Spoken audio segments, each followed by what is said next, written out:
Me avisan si se comparte, por favor. Si se muestra.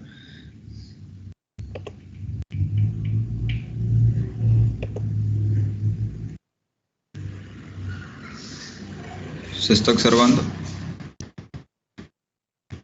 Bueno, creo que va a empezar así. Va a empezar así. Se ve tu pantalla. Ya. Bueno, voy a empezar, ¿no?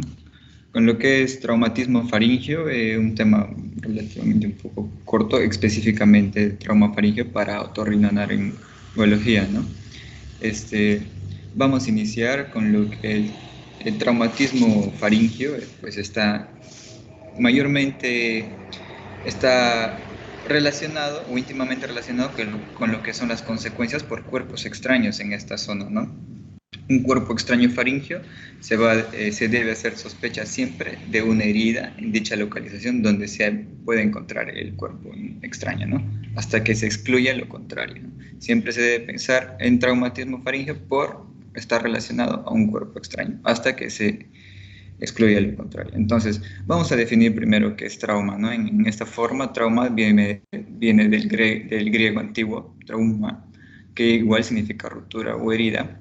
También es una definición más exacta, es que un trauma es una herida duradera, ¿no? Que puede ser provocada por varias situaciones, como el daño físico que resulta de una exposición, ¿no?, del cuerpo humano a niveles de energía, como la cinética, térmica, química, eléctrica, radiante, agentes físicos causales, en una magnitud tal que excede el umbral de tolerancia mecánica fisiológica que tienen ciertas estructuras del cuerpo humano y o el deterioro del normal funcionamiento, ¿no? Uno de los traumatismos que más recurrentes por estos cuerpos extraños es la perforación de la faringe o desgarro de la mucosa también, ¿no? Más que todo, su incidencia es del 0,3% y se asocia a una morbilidad elevada, lo que es ya más grave la perforación faringe, ¿no? Y es más frecuente casi ya en el esófago cervical, ¿no?, por donde inicia la continuidad del esófago a partir de la hipofaringe.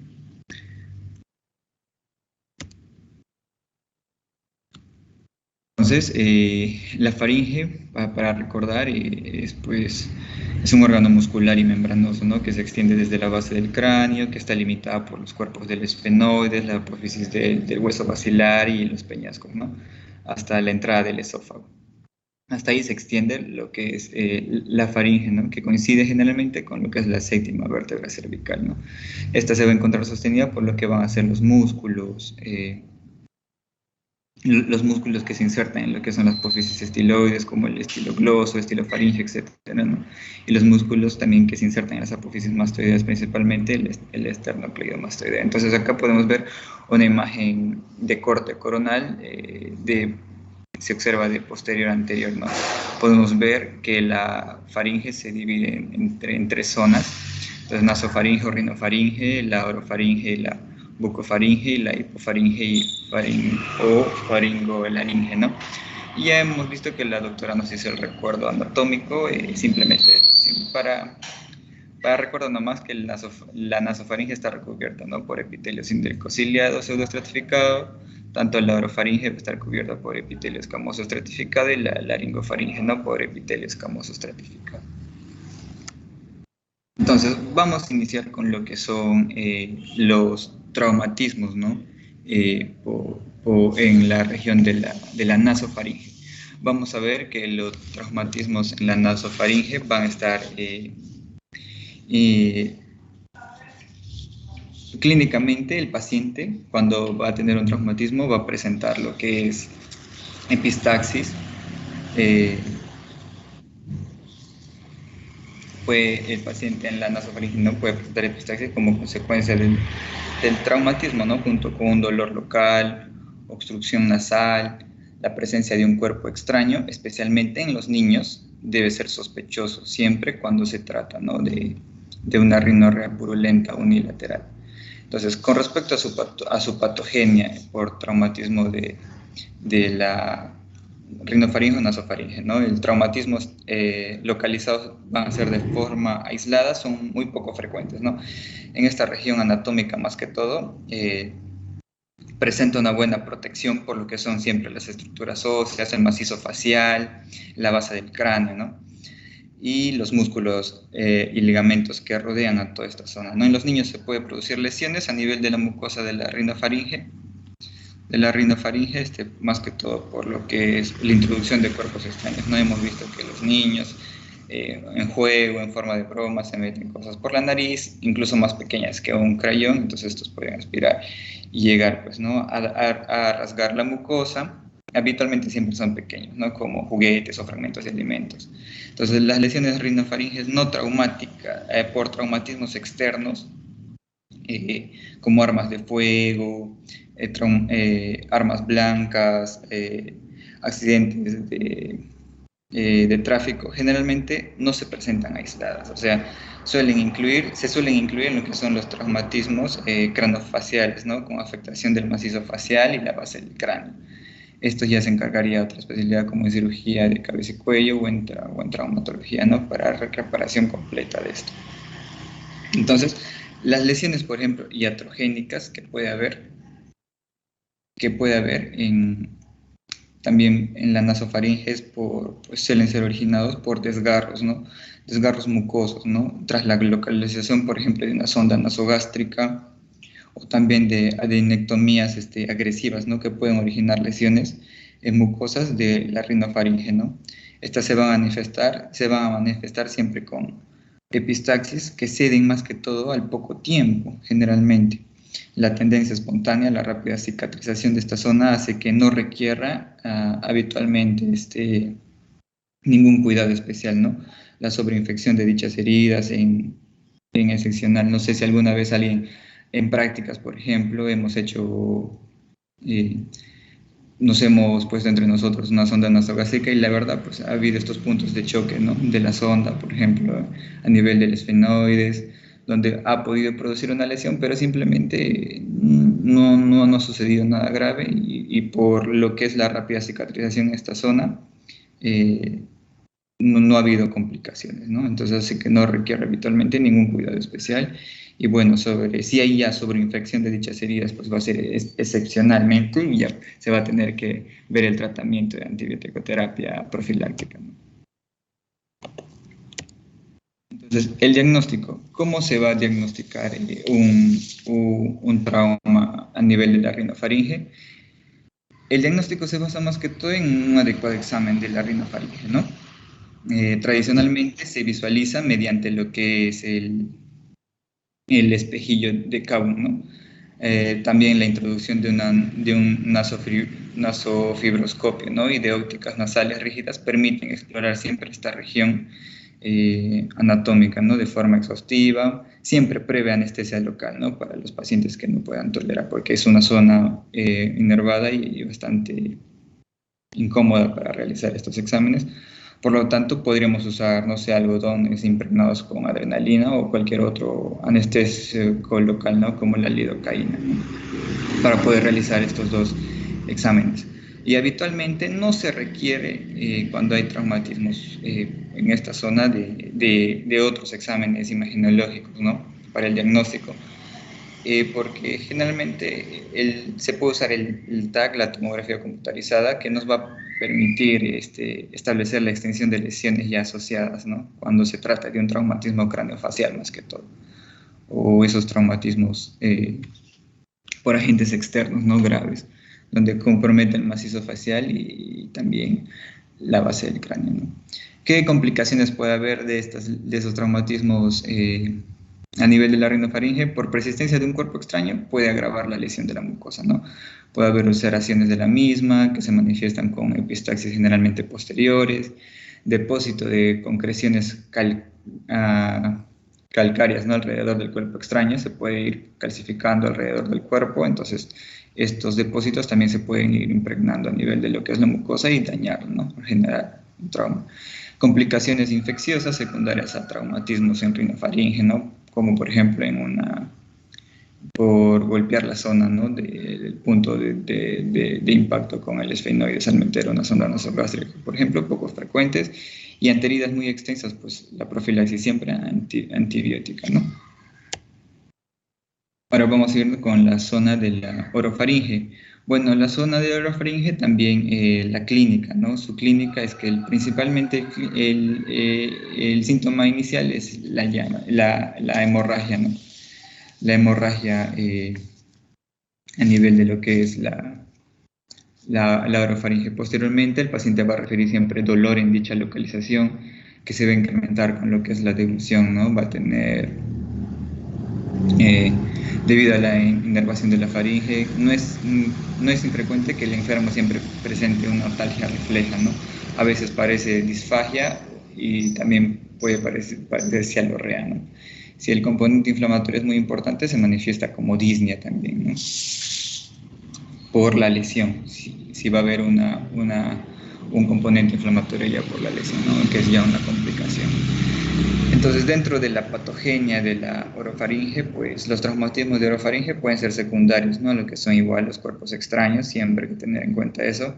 El cuerpo extraño más frecuente que siempre vamos a ver va a ser pues el aislado, ¿no? La espina de pescado, que a muchos nos ha pasado, y pues a veces sin ir al otorrino hemos logrado que estos huesitos, pequeños huesos, se bajen, ¿no? Con más comida, empujándolo con elementos más compactos como arroz, papa, y pues quizá ahí durante ese trayecto nos ha hecho un pequeño desgarro de la mucosa, ¿no? Y ya hay más complicaciones extremas donde esta puede llegar a perforar, incluso seguir viajando, ¿no? A estructuras adyacentes. Ya. Entonces, ¿qué más se ha visto en esto? Pues también hay, ¿no? Lo que son traumatismos de la orofaringe que pueden suceder igual con armas blancas, armas de fuego, accidentes de tráfico, ¿no? Como hemos visto, donde comprometan siempre lo que es el macizo facial y la base del cráneo, ¿no? Entonces, las heridas penetrantes, por ejemplo, que afectan la cavidad oral o orofaringes, deben ser siempre controladas, ¿no? Inmediatamente, externamente e internamente, ¿no? Junto con otras lesiones óseas, si es que hay, ¿no? Asociadas con la mandíbula, con el maxilar superior, con piezas dentarias, ¿no? También en procesos, cuando uno va al odontólogo o en procesos estomatológicos, se puede ocurrir lesiones traumáticas, ¿no? A nivel de lo que es la orofaringe. Como podemos ver, los niños son, ¿no? Los que se llevan objetos a la boca y pueden estos, por cuestión de no medir la fuerza entre juego, pueden lastimar la orofaringe y causar lesiones, ¿no? También algo más importante va a ser lo que es la ingesta de sustancias cáusticas, ¿no? Por la cavidad oral, que pueden originar siempre importantes lesiones a lo que es de nivel faríngeo, ¿no? Las quemaduras por estas sustancias son más frecuentes en los que son los niños, ¿no? Entonces ingieren estos productos de forma accidentalmente, siempre. El almacenamiento de las sustancias siempre debe ser pues, en envases normales, entre juego o porque algunas veces se guardan estas sustancias en productos o en envases que pueden similar a alguna bebida o algo, ¿no? Entonces la naturaleza de los cáusticos, pues ingeridos, siempre sus concentraciones, ¿no? Y tiempo del contacto de la mucosa van a determinar la gravedad de lo que es las lesiones y las posibles secuelas de las mismas, ¿no? Generalmente las bases, o sea, los agentes cáusticos que son bases, disuelven las proteínas, saponifican las grasas, ¿no? Y producen siempre una necrosis por licuefacción o por coagulación, ¿no? Tanto de la mucosa y sus complicaciones, pues la extensión, ¿no? Que va a ir por la hipofaringe, puede abarcar toda la laringe y todo el tracto digestivo, ¿no? Y también puede haber, entre estos ingestas está la ingesta de ácido acético, el ácido sulfúrico, la lejía, ¿no? Y bueno, rara vez ocurre iatrogenia por una cánula orofaringea, ¿no? De Guidel, esto es para ayudar a lo que es la intubación. Pero es raro, porque esto lo hace un profesional médico, ¿no? Entonces se evita esto. Dentro del diagnóstico, ¿cómo nos vamos a ayudar? El diagnóstico igual es fundamental una buena anamnesis, un examen físico detenido, ¿no? Se debe evaluar lo que es la localización, más que todo, de lo que es, ¿no? Los límites y la profundidad de la lesión. Una laringoscopía con espejillo igual.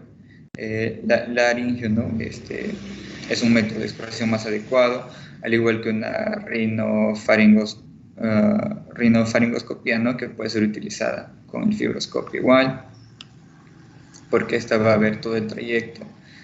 Generalmente en caso de los niños, ¿no? Se indica una exploración ya en quirófano, bajo anestesia, ¿no? Porque podemos complicar más si hay un trauma insertando estos elementos, ¿no? Y el niño a veces no apoya más que todo.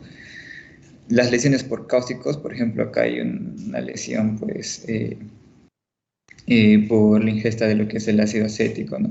En este niño, inicialmente producen pues que la mucosa de la orofaringe esté enrojecida y se formen ampollas, ¿no? Si es en caso al toque podemos detectar. Posteriormente aparecen exudados blanquecinos, como podemos ver, pues no, acá exudados blanquecinos, en este caso por una quemadura de ácido acético. Y desde antes nos podemos dar cuenta, ¿no? Lesiones desde la lengua, toda la cavidad oral, incluso en los labios se puede presentar, ¿no? Necrosis, ¿no? Por la ingesta de cáusticos. En este caso no hay. Entonces, la radiografía, por ejemplo, cervical puede ser útil para la localización de un cuerpo extraño, ¿no? De un cuerpo extraño radiopaco. También permite determinar signos de complicación, ¿no? Si hay perforación tanto de la orofaringe, para la zona atrás nos puede mostrar lo que son enfisemas, retrofaringeo, ¿no? Enfisemas retrofaringeos. Y la radiografía pues, de tórax y la de TAC torácica evalúan complicaciones ya poco frecuentes como un neumomediastino o mediastinitis, ¿no? Pero que son potencialmente graves, ¿no? Estas complicaciones para lo que son una perforación a nivel de la orofaringe. Y dentro también de cuando las complicaciones infecciosas, ¿no? De los traumas, de los desgarros mucosos, si se generan accesos, para retrofaringe y complicaciones neurológicas ya son raras, ¿no? Más que todo. Respecto a la hipofaringe, podemos ver que la clínica, ¿no? La clínica va a ser el dolor más que todo. Dolor junto con disfagia e hipercialorrea, ¿no? Puede estar acompañada de lo que es la otalgia igual refleja, igual que en la orofaringe, ¿no? También puede ser posible. Aunque no es frecuente porque puede presentarse una hemorragia por la cavidad oral, ¿no? Puede presentar la disfonía y la disnea como consecuencia del edema de los tejidos, ¿no? Circundantes al área lesionada. Con excepcionales, ¿no? Puede estar presente siempre un enfisema cervical si existe un defecto mucoso, ¿no? O sea, si existe una perforación a nivel de la hipofaringe. Entonces, su patogenia es como consecuencia siempre de traumatismos externos, van a ser raras, ¿no? Pero graves. Ya hemos visto traumas por bala, por cuchillos, por armas blancas, por accidentes de tránsito, ¿no? Donde hay complicación de todo lo que es el macizo facial y también desgarros musculares, ¿no? A nivel del cuello y todo. Los cuerpos extraños igual pueden dar lugar siempre a lesiones, ¿no? En la localización anatómica. La gravedad mayor es cuando la herida es baja y hace el esófago cervical, ¿no? Como en la ingesta de cáusticos puede ser. En este caso podemos ver una imagen, ¿no? De un cuerpo extraño laminado, es como este papel laminado que ha llegado hasta lo que es la hipofaringe, ¿no? Y si es de aluminio este papel, pues puede generar lo que son desgarros a lo que es la mucosa, ¿no? Incluso su complicación más grave es que ésta llegue a perforar, ¿no? Entonces, podemos ver acá también en la hipofaringe un cuerpo extraño que es el hueso, entonces un hueso de pollo, ¿no? Este también puede llegar a perforar y puede llegar a ser una complicación, ¿no? De perforación. Por ejemplo, un enfisema retrofaringeo se puede ver acá, ¿no? El diagnóstico, igual, siempre la valoración va a ser por otorrino, ¿no? Incluye siempre la exploración general más el examen físico, ¿no? Junto con una laringoscopía nasofibroscopía igual, ¿no? Estas dos van a permitir siempre evaluar de forma más precisa lo que es la extensión y la profundidad de lo que son las lesiones, ¿no? La exploración cervical siempre va a detectar signos de complicación como enfisema subcutáneos o tortícolis, ¿no? En este caso. Y las complicaciones, igual que en la orofaringe, ¿no? Los estudios de imagen están indicados ante la sospecha de complicaciones. Una radiografía cervical y una radiografía de tórax, ¿no? La radiografía, por ejemplo, cervical, como podemos ver acá, nos puede, pues, ayudar a presenciar una densidad de aire en el espacio vertebral, ¿no? Como podemos ver, hay un espacio de aire que está ocupando lo que son los cuerpos vertebrales, ¿no? Entonces, este llamado es un signo clásico por perforación en la hipofaringe que se va a llamar el signo de Mini-Gerode, ¿no? Entonces, esto nos puede indicar una perforación a nivel de lo que es la hipofaringe, ¿no? ¿Qué nos indica eso, lo que es la perforación? Entonces va a haber necesidad de una reparación quirúrgica urgente de este defecto, ¿no? Y el diagnóstico tardío, pues ya es lo que son, da lugar a las complicaciones, pues igual los traumatismos orofaringeos pueden dar accesos, pues, ¿no? Accesos o celulitis cervicales, ¿no? Su progresión, por ejemplo, de estas celulitis cervicales pueden ser al mediastino, ¿no? Pueden acabar con la vida del paciente y siempre va a ser obligatorio igual un drenaje urgente de la colección. Entonces el tratamiento, para ir terminando, el tratamiento en lo que es la rinofaringe, pues siempre va a ser en heridas superficiales, puede producir siempre, ¿no? Una erosión por la sonda nasogástrica o algún cuerpo extraño. Entonces, la tendencia rápida a la cicatrización de la mucosa, como ya dije, del CABUM puede hacer que no sea necesaria una intervención agresiva, ¿no? Una actitud agresiva. Simplemente, si le incomoda, se puede dar al paciente analgésicos, nada más, ¿no? Para disminuir el dolor. Y la infección de las heridas ya pues en esta localización va a ser rara, si es que igual se encuentra un cuerpo extraño o hay un proceso aparte acoplado infeccioso bacteriano, ¿no? Sumado. Ahora, por ejemplo, lo que son para las infecciones de heridas, ya pues es raro. La epistaxis puede ceder espontáneamente, ¿no? Como dije, es una zona donde cicatriza, donde la cicatrización de la mucosa es rápida, ¿no? Tiende. Y para lo que es el caso pues taponar, ¿no? Y lo que es suplementar con antibiótico terapia y analgésicos. Con respecto a la orofaringe, igual en heridas superficiales, el tratamiento va a ser antibiótico y enjuagues con antiséptico oral son suficientes, ¿no?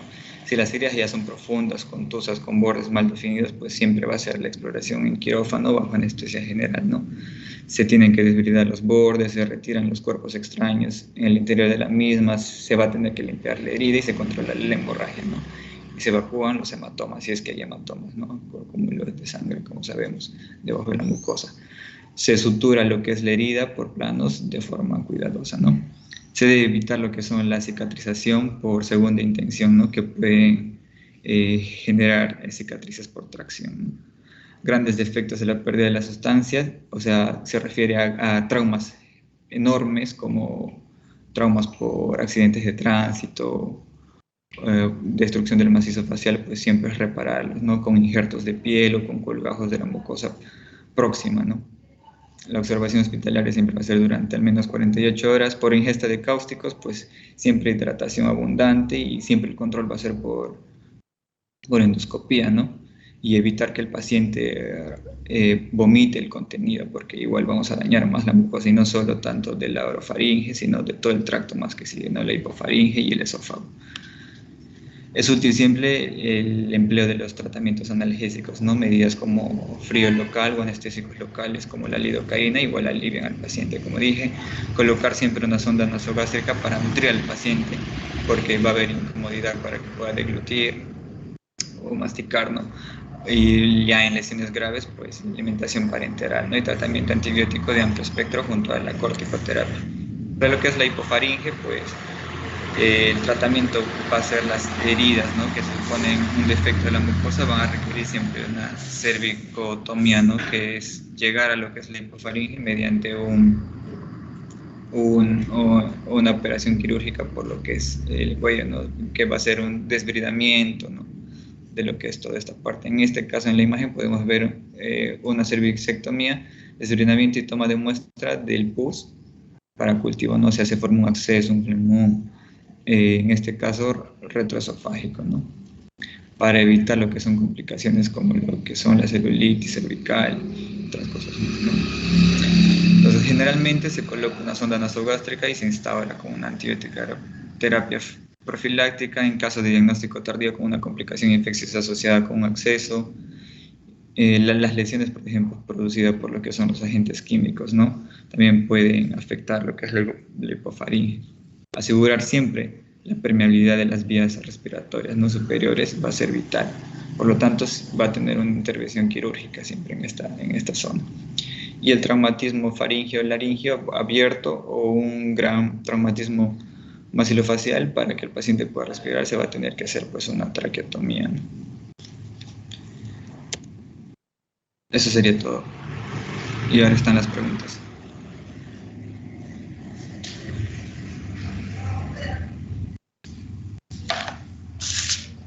Aquí está. Muy bien, Lucas, deja de compartir tu pantalla, por favor.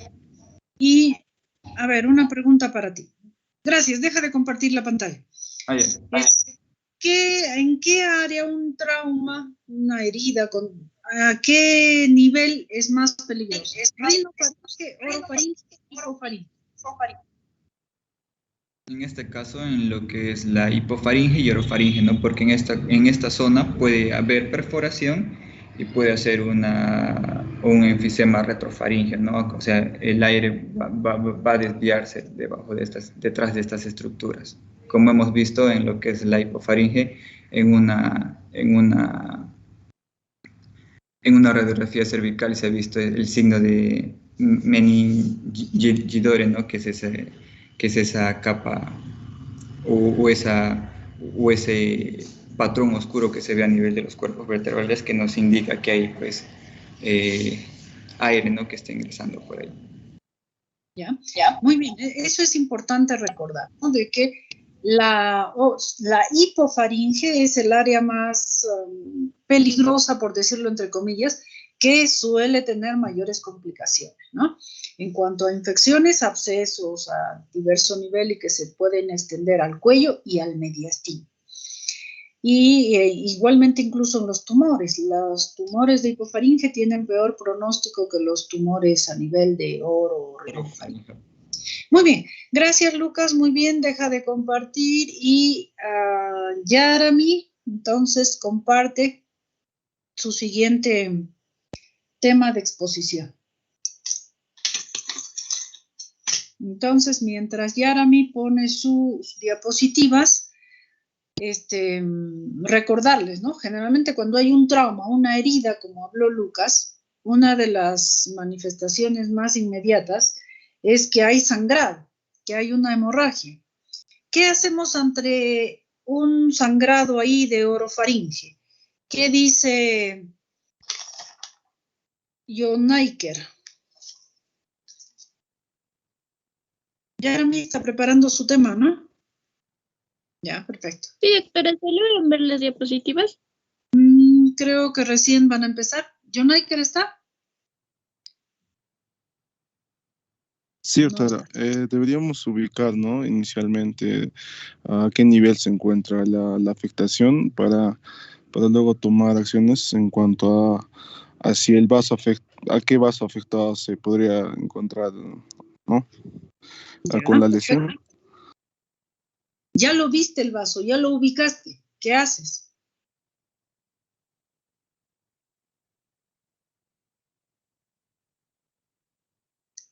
Se procede a una compresión, doctora, para producir hemostasia, ¿no? Inicialmente, y si en todo caso no responde a esto, se tendría que pensar ya quizá en algún fármaco. Perfecto, pero un fármaco no cohíbe el sangrado, ¿no? A salvo de que haya alteración de factores de coagulación o alguna cosa, pero no es lo ideal. Volviendo a la pregunta, Si, por ejemplo, hemos hecho una amigdalectomía y el sangrado está del lecho amigdalar, ¿qué hace Paloma? Doctora, buenas tardes. Hola. Bueno, compresión, doctora, de la amígdala, podríamos... Perfecto, porque- esa es la primera medida ante una hemorragia, compresión. ¿Y cómo comprimes el lecho amigdalar? ¿Le metes el dedo y lo tienes ahí media hora? ¿O qué? No, Eso. podría ser hay unos tubitos de algodón para obstruir las glándulas salivales con una de esas, podría ser, doctora, tal vez. Tubitos de algodón. No, la verdad que no conozco esos tubitos y bueno, mira, ni los conozco y menos dónde los voy a ubicar. Creo que no. ¿Otra? Con gasa, con un... ¿Ya? ¿Qué haces con la gasa? ¿Le metes una estampilla, una bola de gasa? ¿Qué tamaño? ¿Dónde? ¿Con que qué? también estaríamos obstruyendo, doctora. Estaríamos obstruyendo, aunque si el paciente tiene las fosas nasales permeables, entonces ahí podría respirar tranquilamente. Entonces, creo que sí le pondríamos un apósito de gasa, ¿no? Para comprimir las paredes de las amígdalas, siempre y cuando sea permeable las fosas nasales, ¿no? No, porque mira, el aire pasa por la nariz, rinofaringe, orofaringe y bueno, sigue descendiendo. Pero si tú lo obstruyeras totalmente la orofaringe, ya no hay por dónde pase y se muere. Pero está muy bien pensado lo que acabas de decir. Lo que habría que hacer es coger una gasa un poco pequeña, una estampilla, morderla con una pinza, esa es una pinza Kelly, por ejemplo, y lo pones, presionas donde está sangrando el vaso. Entonces no va a obstruir la respiración primero porque no le estás poniendo una gasa muy grande que ocluya toda la orofaringe, solo un pedacito. Y con la pinza para presionar, porque ahí atrás, si bien es cierto, puede llegar el dedo, pero es más incómodo, te puede morder, y tú se supone que tienes que preparar qué vas a hacer, suturar, hacer alguna cosa, necesitas estar libre. Entonces, con una bola de gasa, mordido con una pinza, le presionas esa zona donde está sangrando, incluso al paciente le puedes decir que muerda la pinza para que no se caiga, y mientras tú, pues, no sé, preparas las cosas, ves, suturas, pides auxilio o alguna cosa, ¿no es cierto? Entonces, está bien la compresión, pero siempre, para eso, ubicar dónde está el vaso, y en este caso sí, se puede usar lo que acabamos de mencionar. Está muy bien. Bien, Yarami, adelante, te escuchamos. Doctora, buenas tardes. Compañeros, buenas tardes. Hoy les voy a hablar sobre el cuerpo extraño en faringe. Primero empezaré por definir los cuerpos extraños en faringe van a estar constituidos por cualquier elemento ajeno al organismo que se encuentre en la rinofaringe, en la orofaringe o en la hipofaringe. Dentro de la epidemiología, estos pueden ocurrir en cualquier edad, pero la frecuencia máxima es hacia los 4 años y después de los 70 años. La localización más frecuente es en la orofaringe, en la región amigdalina con un 66%, en la valécula y el tercio posterior, como se observa en la imagen de la lengua, en un 7%. En la nasofaringe es poco frecuente y en la hipofaringe se pueden encontrar más en los senos piriformes y en la región retrocricoidea. Dentro de la etiología, tenemos que estos van a estar relacionados fundamentalmente con la ingesta de comida. Aquellos alimentos en los que coexisten partes blandas y duras.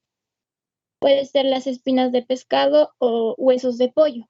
En cuerpos extraños menos frecuentes podemos tener los alfileres, monedas, fragmentos de plástico o fragmentos de prótesis dentales. Tenemos que tener en cuenta que estos cuerpos extraños van a ser alargados, puntiformes y con capacidad de clavarse en áreas mucosas. Dentro de la nasofaringe podemos tener que van a proceder de la parte anterior de las fosas nasales, ya sea por una mala técnica de extracción de un cuerpo extraño, que al inicio fue nasal, o van a proceder también de las vías digestivas bajas, impactando, ¿no?, como consecuencia de un vómito. Dentro de la orofaringe y la hipofaringe, es más común en ancianos, ya que estos utilizan prótesis dentales y esas prótesis hacen que disminuya la sensibilidad al masticar los alimentos. También tiene que ver con la ingesta de alimento en grandes porciones mientras se habla o se ríe. Acá hay que tener en cuenta que esto hace que sea más posible una obstrucción de la vía aérea. Respecto a las manifestaciones clínicas, en la nasofaringe vamos a tener una obstrucción nasal, una rinolalia, una epistaxis. Y si el cuerpo extraño permanece por varios días, podemos observar una rinorrea purulenta. En los cuerpos extraños en orofaringe, el paciente se va a presentar, ¿no?, refiriendo más odinofagia que disfagia. Y esta odinofagia va a ser típica, pues se traduce por una sensación de cuerpo extraño que va a estar acompañada de pinchazos, localizada en el área de las amígdalas palatinas o en la base de la lengua cuando se encuentra alojado en la amígdala lingual. También puede referir dolor lateralizado, incapacidad de deglutir, como lo mencionamos, y una otalgia refleja. Dentro de los síntomas en la hipofaringe, el paciente puede tener sensación de molestia, una disfagia, una dificultad respiratoria por compresión. Y en los niños pequeños a veces no es posible tener el antecedente de ingesta de un cuerpo extraño. Entonces tendríamos que sospechar de ello, ¿no? Entonces podemos sospechar cuando el niño se niegue a ingerir alimentos, cuando llore al tratar de ingerir estos alimentos, y la importante cialorrea del niño es bastante típica, ¿no?, en esta situación. También puede presentar náuseas, vómitos o una dificultad para hablar o para toser. Dentro del diagnóstico, tenemos que para el diagnóstico del cuerpo extraño en faringe es muy importante, ¿no?, una correcta anamnesis. Se comienza interrogando al paciente sobre la naturaleza del objeto ingerido. En nuestro medio, lo más habitual es que el accidente ocurra cuando el paciente está comiendo, ¿no? Y también, sobre todo, comiendo hueso pescado, y entonces se atragante con un hueso de pescado o una espina de pescado. En los niños, muchas veces también tenemos el antecedente de que tenía un objeto en la boca, estuvo jugando y lo deglutió accidentalmente. El paciente puede localizar la molestia a punta de dedo y lo define como una sensación de pinchazo, ¿no?, que se acentúa con la deglución. Entonces podemos sospechar que el cuerpo extraño está en la hipofaringe. Dentro de la exploración física, tenemos en la rinoscopía posterior. Creo que no se puede reproducir el video. Bueno, tenía un video.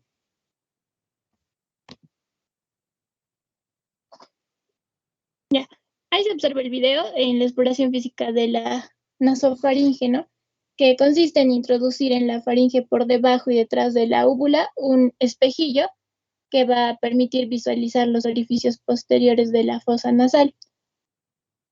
A su vez, podemos completar esta rinoscopía posterior con una nasofibroscopía, ¿no?, que nos va a permitir ver el vómer, el cornete medio, el cornete inferior y el velo.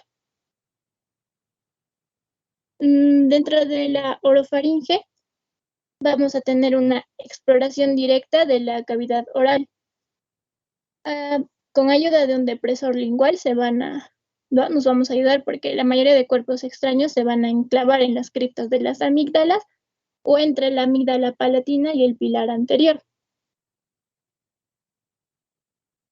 Como se observa en el video, se va a introducir el depresor de la lengua, deprimiendo, ¿no?, sin sobrepasar los 2/3 anteriores de la lengua. Ya vamos para esto porque vamos a evitar, ¿no?, el reflejo nauseoso. Mediante este examen vamos a visualizar el pilar anterior, el pilar posterior, la amígdala palatina, la úvula y la pared posterior de la orofaringe.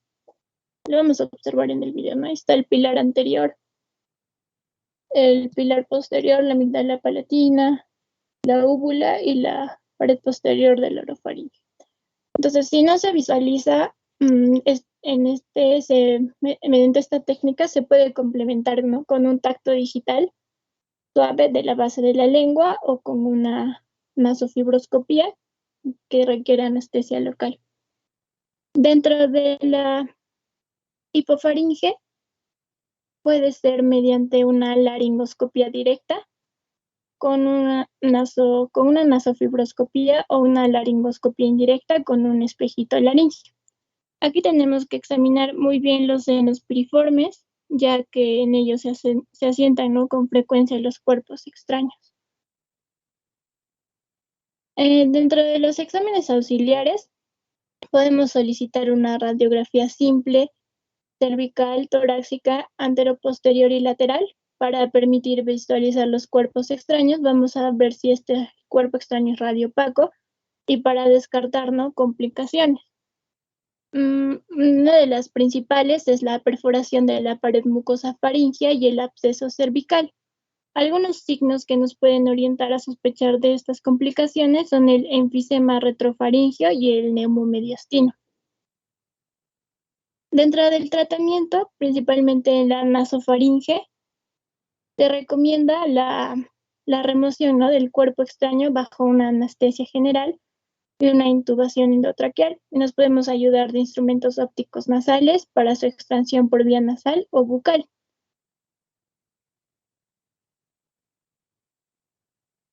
Dentro de la orofaringe, podemos decir al paciente que está sentado o acostado y se le solicita, ¿no?, que abra la boca. Y nos podemos ayudar con un bajalenguas. Los cuerpos extraños visibles van a ser retirados con una pinza bayoneta. En caso de la localización menos accesible, como en la valécula, la extracción se puede realizar con una anestesia local y una pinza de biopsia laríngea o de curvatura acentuada o bajo una anestesia general también. Dentro del tratamiento de la hipofaringe tenemos dos situaciones. Una, donde es más común que se alojen cuerpos extraños pequeños en los senos piriformes, y estos pueden ser retirados con anestesia general e hipofaringoscopía rígida. O la otra situación donde el paciente se ha deglutido un objeto muy voluminoso que es incapaz de pasar al esófago y se va a quedar detenido, ¿no?, en la hipofaringe. De manera que va a provocar una grave situación de asfixia con peligro inminente para la vida del paciente. Y es típico observar la fase y el estado de agitación del paciente, ¿no? Entonces se requieren medidas enérgicas y precisas para salvar la vida de este paciente. Entonces podemos justificar como medida la maniobra de Heimlich, ¿no? Eso sería todo, gracias. Y el cuestionario, ¿no?, el cuerpo extraño. A ver, Yarami, ¿qué son los senos piriformes y dónde están? Gracias, deja de compartir tu pantalla, Yarami. Y a ver, ¿qué son los senos piriformes del cual nos has hablado?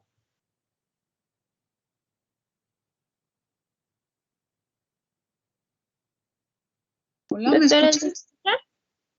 Creo que tengo ahora, eco. Ya, ahora sí. Doctora. Dime.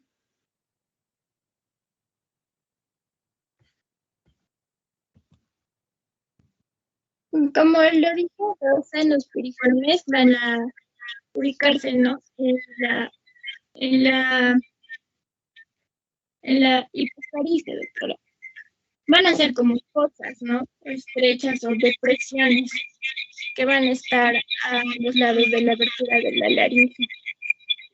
Abertura de la laringe. Ya, bueno. Fosas. Bueno, el seno piriforme es básicamente la entrada del esófago y no está pues abierto, no está un hueco así. Normalmente es un espacio virtual, está cerradito, por eso se llama seno piriforme, y cuando deglutimos, al subir la laringe, abre también ese espacio. Entonces, el seno piriforme es la entrada del esófago. Muy bien, a ver, mientras Valia prepara sus diapositivas, entonces, Magali. A ver, Presente, doctora. ¿qué tipo de cuerpos extraños se quedan en la faringe en general? Doctora, ¿podría ser, por ejemplo, los huesos del pescado? ¿Ya? ¿Y qué tiene de característica el hueso de pescado? ¿Por qué se queda el hueso de pescado y por qué no pasa? Porque llega a incrustarse pues en la mucosa faríngea. Ya, entonces, ¿qué característica tiene ese cuerpo extraño? Lo has dicho, pero Doctora, ¿sería punzante, punzocortante? eso. Bien, entonces, muy bien dijo vuestra compañera, los cuerpos extraños que se quedan a nivel de la faringe o son punzantes o la otra alternativa, ¿cuál era? La última que mencionó.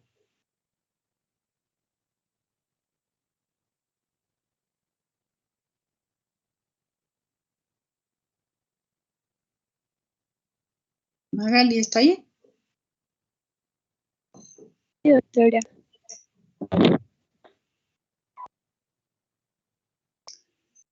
Bueno, ¿cuál es la respuesta? Porque creo que te lo ha respondido Yarami. A ver.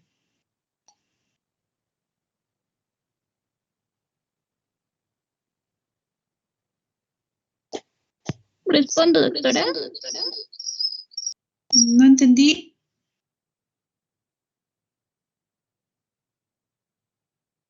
Bueno, no sé. Ya. Ya que está lista, Valia, empecemos con su tema. Y a ver, después aclaramos lo demás. Sí, doctora.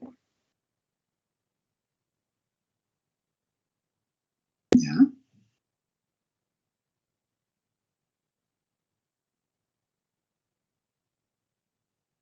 Doctora, compañeros, buenas tardes. El tema de hoy se denomina adenoiditis, ¿no? Para lo cual voy a empezar con las generalidades. Siguiente, por favor. Ya bueno, la adenoides va a ser una acumulación de los folículos linfoides, ¿no? Que van a estar recubiertos de una mucosa respiratoria. Están ubicados cerca de las fosas nasales en el techo faríngeo, ¿no? Detrás del paladar blando. Y la adenoides va a formar parte del anillo de Waldeyer, ¿no? En el cual se va a formar por la amígdala faríngea, como vamos a la imagen que está ubicada en el techo bóveda de la faringe, la amígdala tubárica, que está ubicada en el extremo faríngeo de la trompa de Eustaquio, la amígdala palatina, que está a ambos lados del istmo de las fauces, y la amígdala lingual, que está en la base de la lengua, ¿no? Esta va a ser la primera puerta de función contra las infecciones, ¿no? Y van a producir inmunoglobulinas A. En los niños, las adenoides van a estar mucho más desarrollados y mencionan que a los 5 años alcanza su máximo crecimiento, ¿no? En cambio, en los adultos vamos a ver que a medida que el ser humano va creciendo, se va a estar ausente o se puede atrofiar. Siguiente, por favor. Ya, entonces, ¿qué va a ser una adenoiditis? Va a ser una inflamación del tejido adenoideo, ¿no? Que va a ser resultado de una infección, pues de alergias o irritación del ácido del estómago, el cual va a estar asociado a amigdalitis o faringitis o rinosinusitis, ¿no? Tenemos dos tipos, agudas y crónicas. Siguiente, por favor. Ya. Tenemos distintas etiologías, ¿no? Como es por causa viral, como virus, por ejemplo, como tenemos al rinovirus, virus para influenza, virus influenza, ¿no? Causas bacterianas como Haemophilus influenzae, Streptococcus pneumoniae, Streptococcus piógenos o Staphylococcus aureus, ¿no? También tenemos por factores ambientales que tienen más relevancia con los cambios bruscos de la temperatura atmosférica, ¿no? Y el descenso térmico ambiental y corporal del paciente. Y esto va a favorecer a los procesos víricos infecciosos, ¿no? También puede ser por causas de alergias o ERG. Siguiente, por favor. ¿Cómo llega los jugos gástricos hasta la nasofaringe? Por un reflujo gastroesofágico, doctora, que se puede observar más en pacientes pediátricos. Bueno, los pediátricos tal vez, ¿no? Por lo chiquititos que son, hay poco espacio, porque normalmente arriba hasta la nasofaringe, muy poco probable que lleguen los ácidos gástricos, ¿no? A nivel de hipofaringe o hasta orofaringe, por eso es que tenemos las vinagreras, por ejemplo, se puede dar, pero a nivel de nasofaringeo un poquito, bueno, poco probable, pero si lo has visto así, bien. Seguimos. Ya, doctora.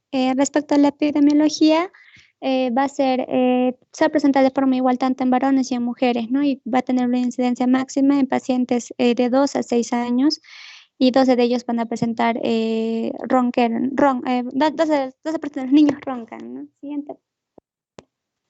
¿Roncan por la adenoiditis o por la hipertrofia adenoidea? Por la hipertrofia, doctora. Entonces, ¿de qué estás hablando? ¿De hipertrofia o de adenoiditis? De la adenoiditis, pero de la adenoiditis crónica que está relacionada con la hipertrofia. Ah, bueno, ya, sigue. Ajá, sí, doctora. Ya, en la fisiopatología, primero se va a dar una primera infección viral del tracto respiratorio superior, ¿no? En el cual va a haber una proliferación bacteriana y van a infectar a los adenoides. Estos van a producir una inflamación y una mayor producción de exudados, ¿no? Y vamos a observar que en la adenoiditis aguda va a presentar el paciente síntomas como la rinorrea, un goteo postnasal, una obstrucción nasal, ronquidos, fiebre y halitosis, ¿no? Y en la adenoiditis crónica, los síntomas van a permanecer, pero van a ser los mismos, pero van a ser persistentes durante 90 días, ¿no? Y bueno, en la adenoiditis crónica no se va a observar exudados. Siguiente, por favor.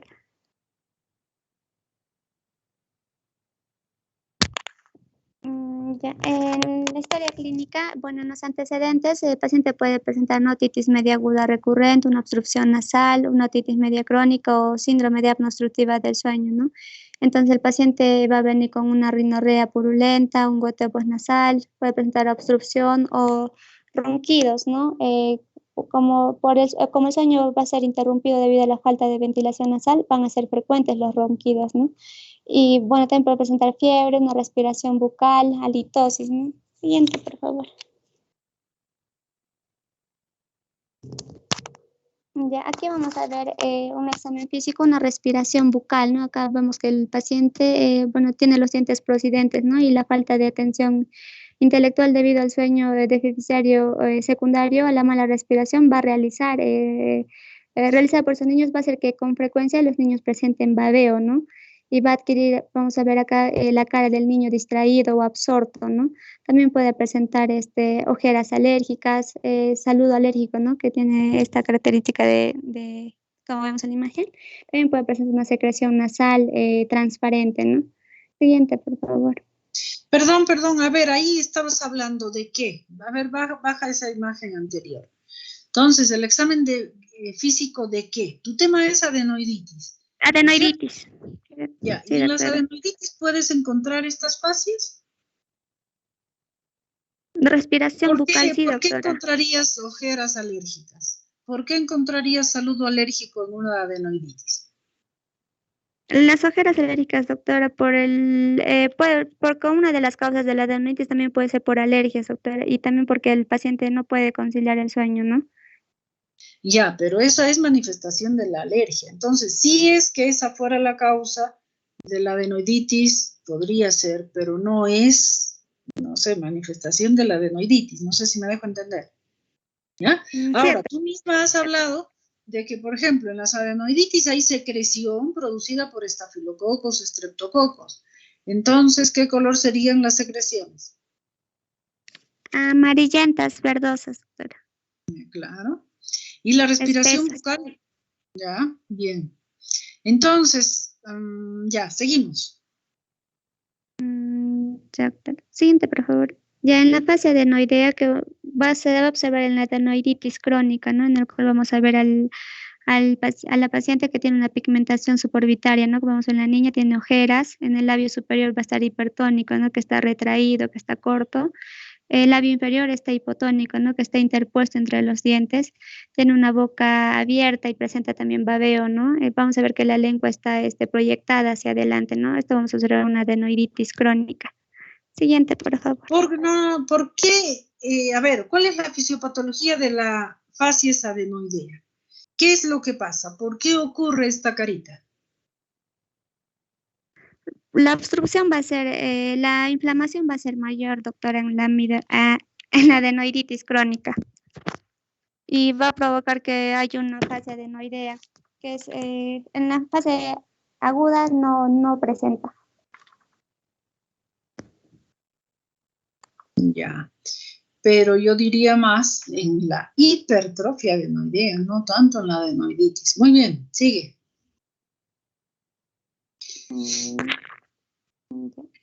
Bueno, en diagnóstico vamos a tener un examen físico, podemos ver una fase adenoidea. En la rinoscopía anterior podemos ver una mucosa que está edematizada, ¿no? Con secreción mucopurulenta o transparente. En la nasofaringoscopía podemos ver una mucosa edematizada, ¿no? Eritematosa que presenta secreciones. Para los exámenes auxiliares podemos pedir una radiografía de cabo nasofaringio, una radiografía de senos paranasales, una tomografía de senos paranasales, ¿no? Siguiente, por favor.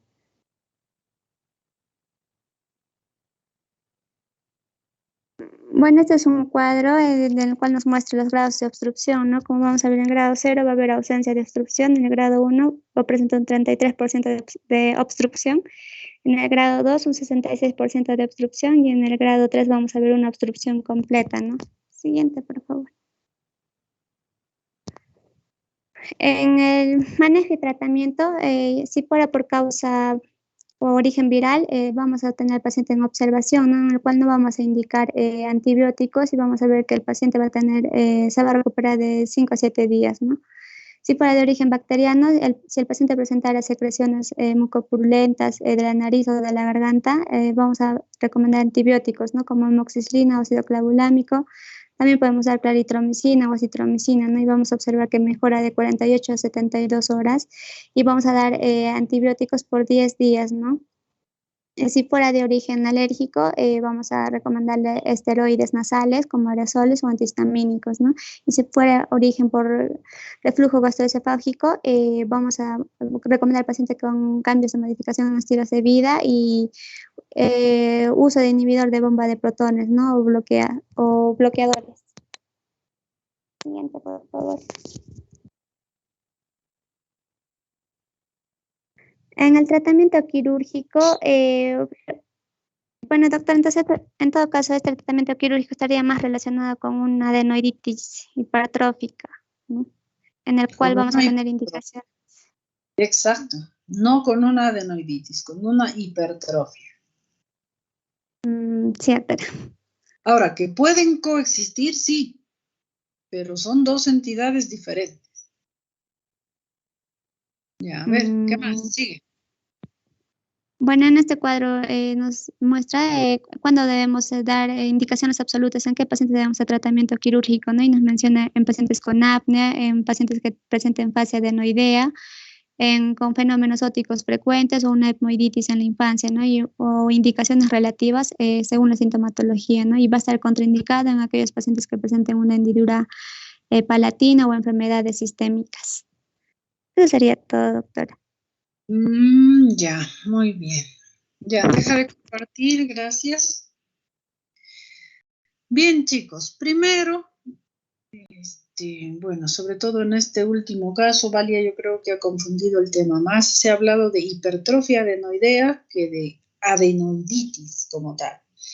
Bueno, vamos a aclarar algunos aspectos. A ver, voy a compartir mi pantalla. ¿Dónde está? Aquí está.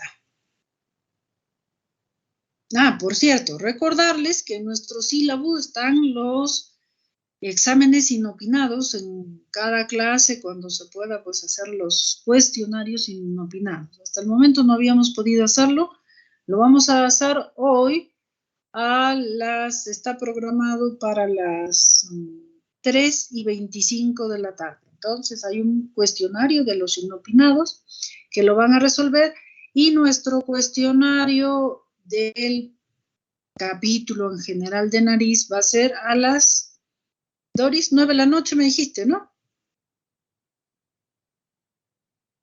Ya, lo pondremos a las 9 de la noche. Lean bien el enunciado del examen, por favor, chicos, para que no haya confusión. Y bueno, como les digo, dentro de unos 20 minutos, un pequeño cuestionario de los exámenes inopinados que están programados. No sé qué pasa, está hoy día malo el internet, no entra no quiere compartir pantalla, a ver qué pasa aquí. No, está medio lento, doctora. Sí. Creo que esto se ha perdido. Ya. Pero otra vez vamos a... creo que ya compartió. Bien, solamente aclarar algunos temas. ¿Ahí se ve mi pantalla, chicos? Ya. Muy bien, algunas cosas que ya las han mencionado, quiero enfatizarlo para que se acuerden siempre. Los traumatismos, como bien Lucas lo ha dicho, es una agresión, un trauma, no siempre produce herida, pero bueno, viene etimológicamente de esa palabra, ¿no es cierto? Entonces, que puede ser por N razones, y bueno, a nivel faríngeo, la rinofaringe, la orofaringe, la hipofaringe pueden estar involucradas. Entonces, a nivel de la rinofaringe, los traumas es una zona bastante protegida. Miren, está profundo, está 7 centímetros detrás de la narina, está delante de la columna vertebral, de las primeras vértebras, está en la base del cráneo. Es una zona bastante protegida, así que es poco común que elementos comunes, valga la redundancia, lo afecte. Entonces, más bien ocurre en traumas por armas de fuego, en lesiones iatrogénicas, ¿no? Estamos operando adenoides y raspamos mucho el tejido, podría ser, o en los cuerpos extraños que lo meten muy profundamente, ¿no? Entonces, los traumas de la rinofaringe son poco comunes y según su localización dan más manifestaciones pues a nivel nasal porque está ahí mismo, detrás de la nariz. Entonces sus manifestaciones son principalmente nasales.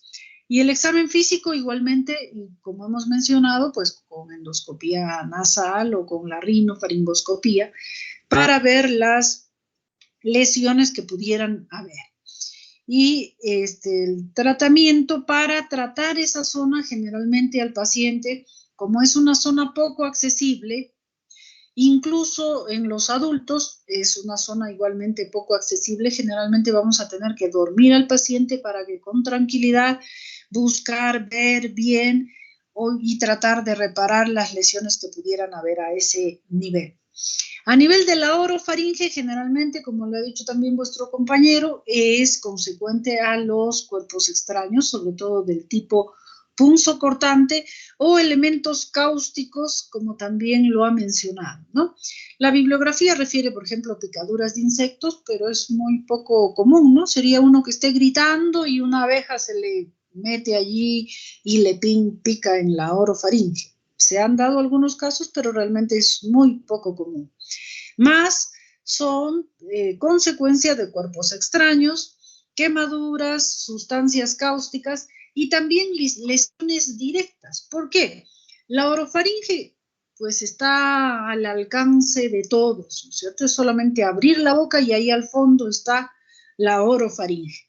Entonces es común, por ejemplo, los niños en la escuela están con el lápiz en la boca, viene el compañerito, les empuja, entonces el lapicero se incrusta en la amígdala, pilares o en la pared posterior faríngea.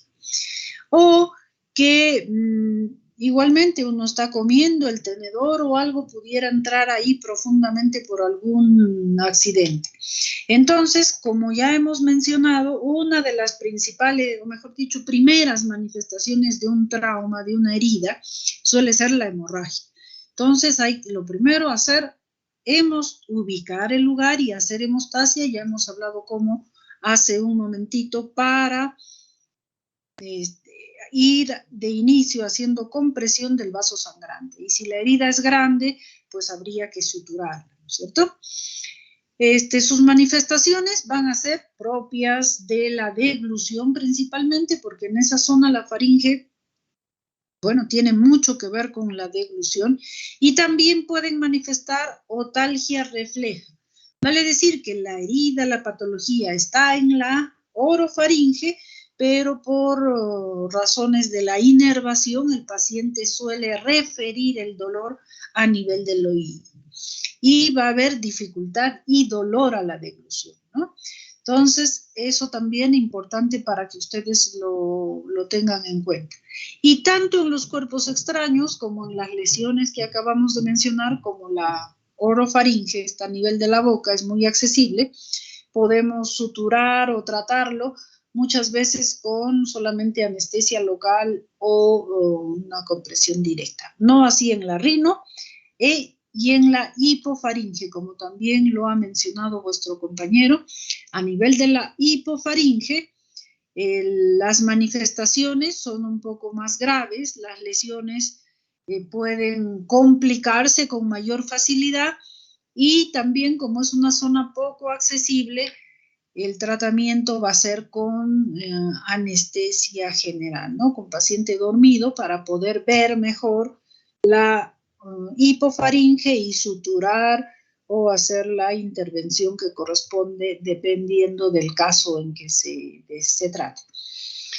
Si es que el cuerpo extraño, sobre todo a nivel de la oro o hipofaringe, es muy grande, como ha mencionado vuestra compañera, los cuerpos extraños a nivel de la faringe dependen de su característica, vale decir, de ser punzante o de su tamaño, que el volumen sea pues un volumen muy grande que dificulte su tránsito de este cuerpo hacia el esófago.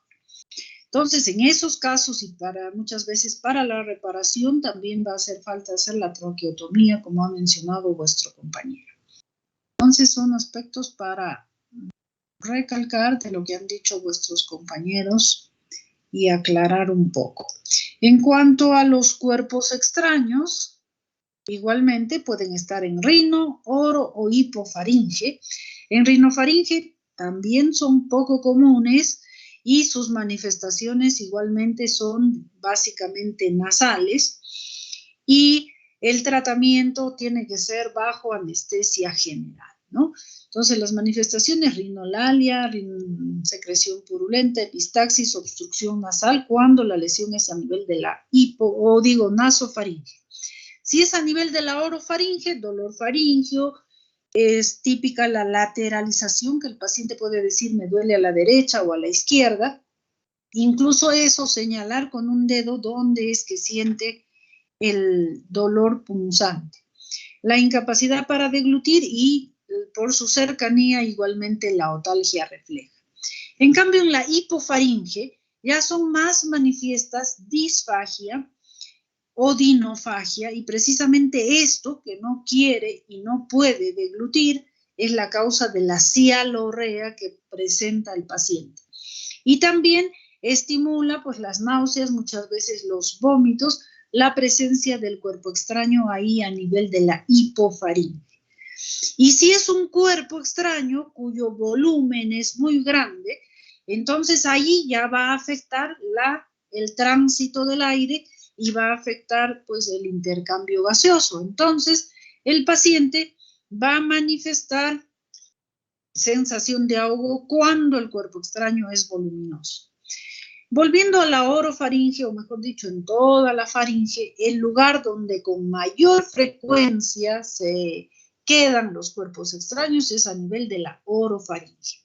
Y dentro de la orofaringe, las amígdalas palatinas son donde con mayor frecuencia se quedan incrustados los cuerpos extraños. Entonces, a nivel de, y bueno, son fáciles de ver, ponen ustedes vuestra baja lengua y con la fuente de luz se puede identificar dónde está enclavada la espina de pescado, el palito del orégano, o la cascarita del arroz, que puede estar allí incrustado en alguna de las criptas o delante de la amígdala entre el pilar anterior. Si es en la hipofaringe, pues con el espejito.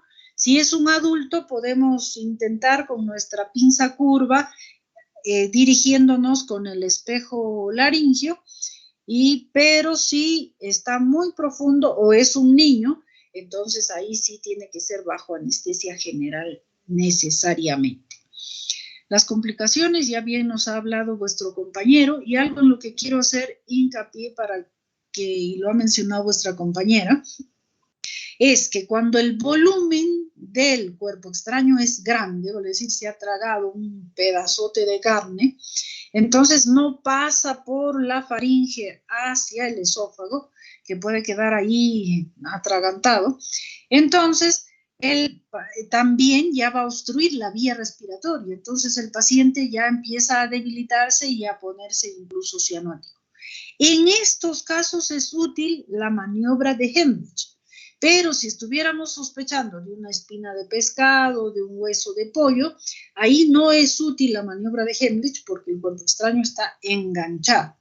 Donde funciona la maniobra de Hemlich es cuando la hipofaringe está obstruida por una masa de cuerpo extraño, como digo, puede ser una bola de carne.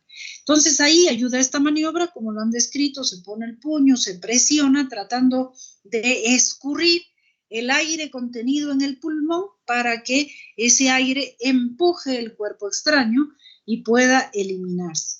Si es que no hubiera la ayuda de una persona, de una tercera persona que haga la maniobra de Hemlich, pues uno mismo podría hacerse presionando así el diafragma en un sillón o algo, pero como les digo, en esas condiciones, ¿no?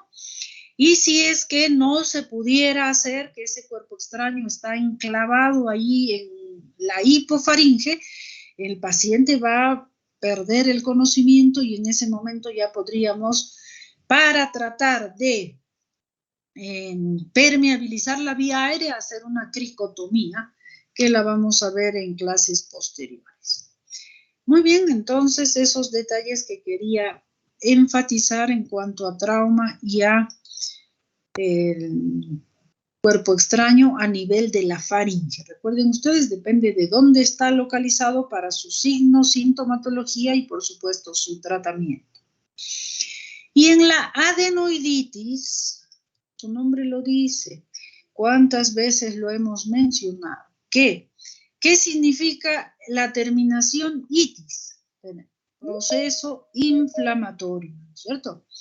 Entonces, en este caso estamos hablando de las adenoides, de las amígdalas faringias o amígdalas de Luschka, estas que están en la base del cráneo, detrás de la nariz. Entonces, al haber un proceso infeccioso, ¿qué causa la inflamación? Edema, congestión, generalmente secreción, ¿cierto? Entonces, este adenoides va a aumentar un poco de volumen y va a causar eso. El aumento de volumen por edema va a producir secreciones, va a producir también las manifestaciones de un proceso infeccioso, fiebre, malestar, decaimiento. Y como está en esta zona detrás de la nariz, puede haber rinorrea anterior y también rinorrea posterior. Ahora, si las adenoides están eutróficas de un tamaño normal, con el edema aumentan un poquito, pero no logran obstruir. Además, el proceso infeccioso es generalmente de unos días, entonces no da tiempo a que haga una facies adenoidea y otras manifestaciones que sí lo hay en la hipertrofia. Recuerden ustedes que es una cosa hipertrofia y otra cosa es infección. Entonces, la adenoiditis es una infección de las adenoides. Ahora, que esta infección puede atacar a una adenoides normal o a una adenoides hipertrófica, ahí sí, en ambos casos puede producirse infección.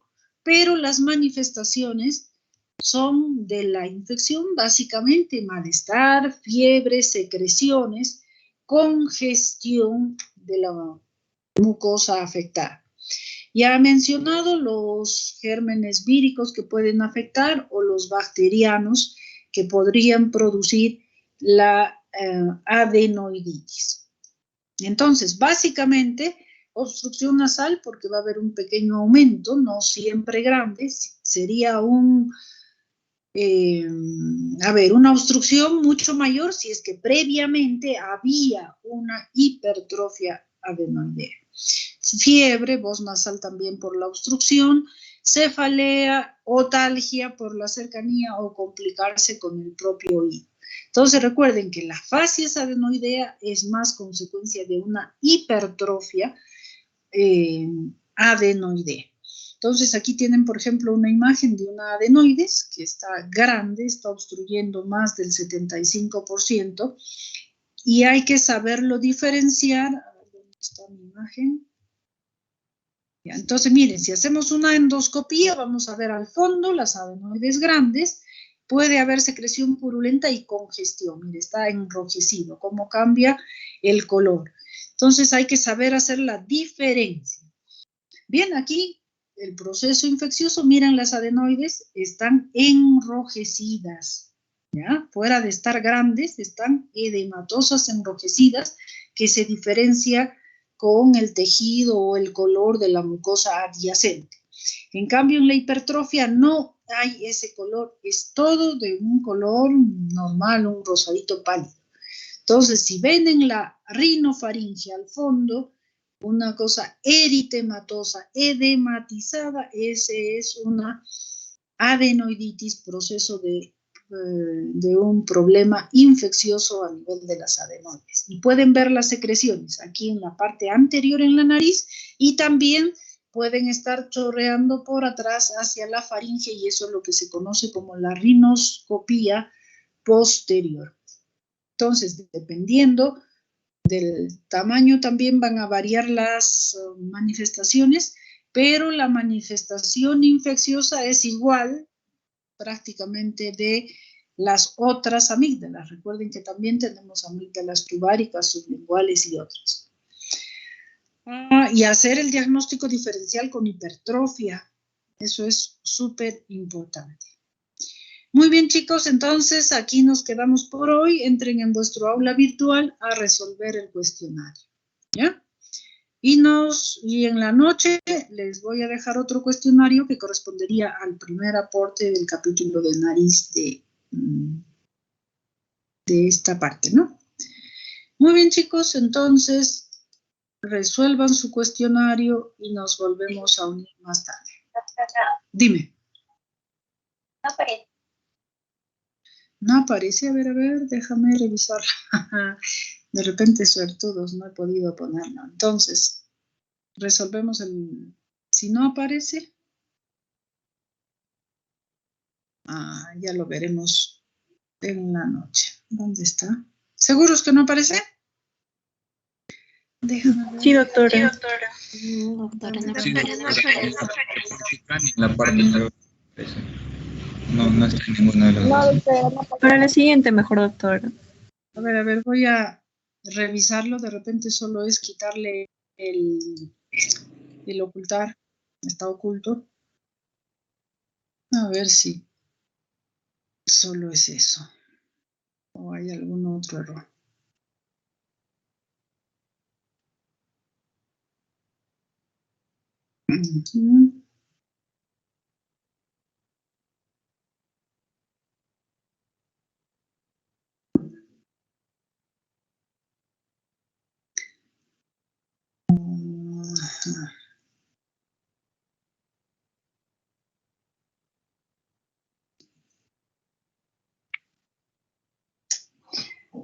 ¿Verdad que está lento, creo que esto?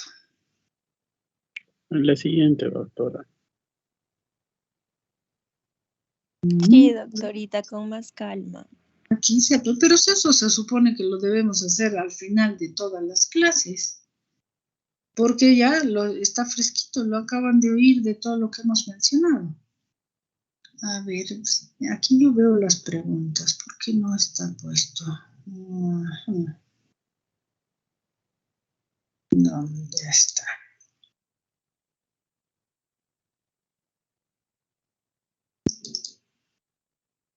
Bueno, ya para no ponerlos más nerviosos, está bien, ya hacemos el cuestionario de la noche, ¿ya? Muy bien, chicos, nos vemos entonces en la noche. No logro entrar.